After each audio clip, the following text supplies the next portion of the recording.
Hi, my name's Kaitlyn, and today I'll be reading the book Chowder.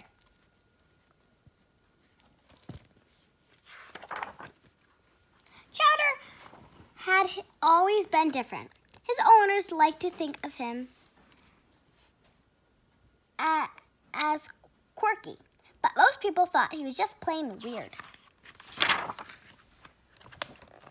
Most dogs thought he was weird too. Chowder wanted to be part of the neighborhood dog pack. But the more he tried to fit in, the more he stuck out. It wasn't easy being Chowder. Chowder's only real friends were his owners, Madge and Bernie Wubbington. They didn't just like their bulldog, they were down crazy about him. Chowder's the boss. Come here, Chowder, Wounder, they'd say. It's time to put up another precious picture of you. The Wubbingtons had a few quirks of their own. In the beginning, Madge and Bernie treated him like he was a normal dog, but Chowder had better things to do than fetch newspapers or go for long walks. He and the Wubbingtons found their own unique ways of doing things. And no matter what they did, the bulldog always got strange looks.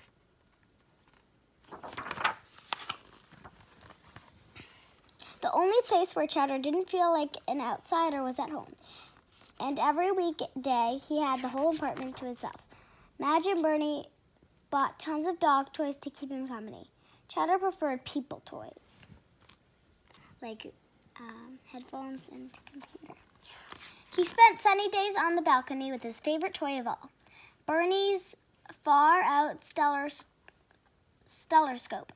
One afternoon, while Chowder was observing another rush hour traffic jam, a brand new billboard caught his eye.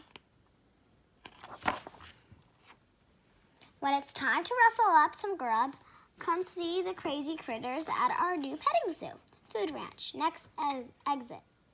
Chowder had been to the food ranch 100 times with the Wubbingtons. It was the king of all supermarkets. Inside were attractions like the freezer, food raven, and the ravine, and the Whoa Nelly Deli.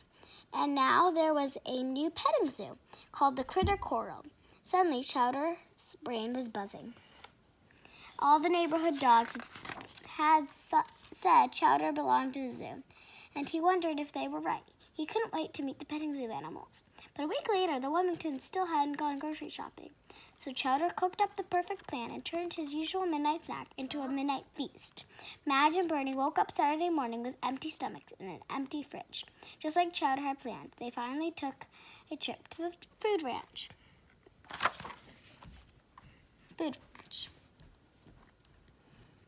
The Wubbingtons pulled into the parking lot, and as soon as the car door opened, Chowder scrambled over Maggie's lap and headed straight for the Critter Corral. Corral.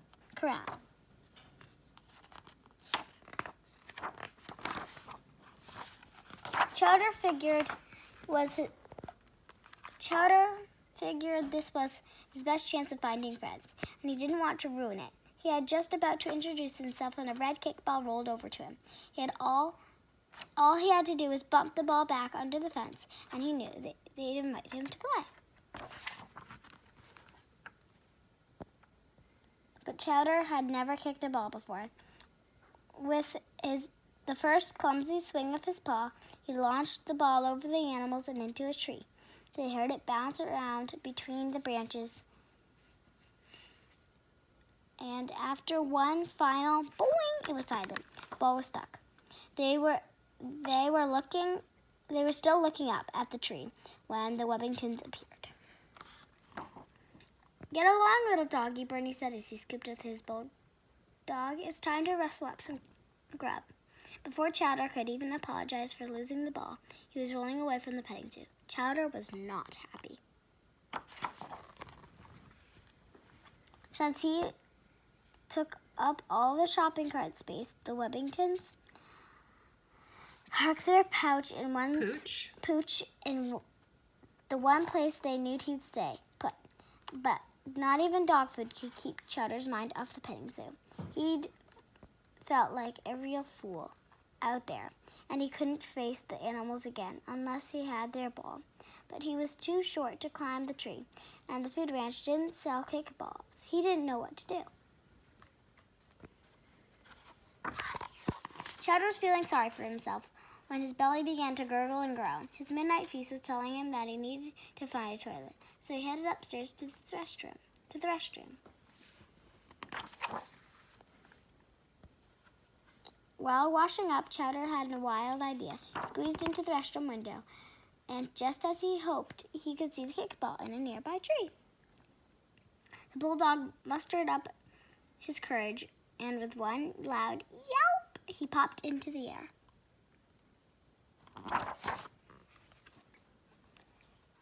Chowder turned through the leaves and branches, but fell just short of the kickball.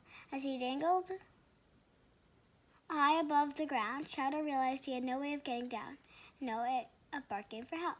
Just then he began to hear stomping and snorting directly beneath him. The sounds grew louder and closer, and suddenly Chowder felt something fluffy under his feet.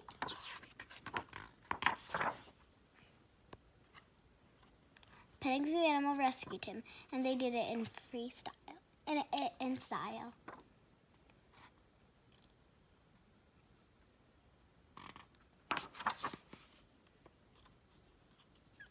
Now that Chowder had fetched the kickball, the animals were eager to play. Since he was the best kicker in the group, everyone wanted him on their team. They moved the playing field farther from the trees and spent the morning teaching him all about the game. During timeouts, Chowder showed them some of his favorite games. It was a very busy morning. When Madge and Bernie finally tracked down their bulldog, they were happy to see that he'd found some new playmates.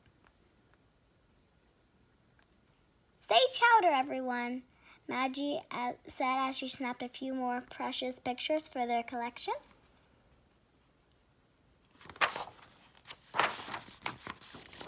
From then on, whenever the Wilmingtons went grocery shopping, they always dropped Chowder off at the corral.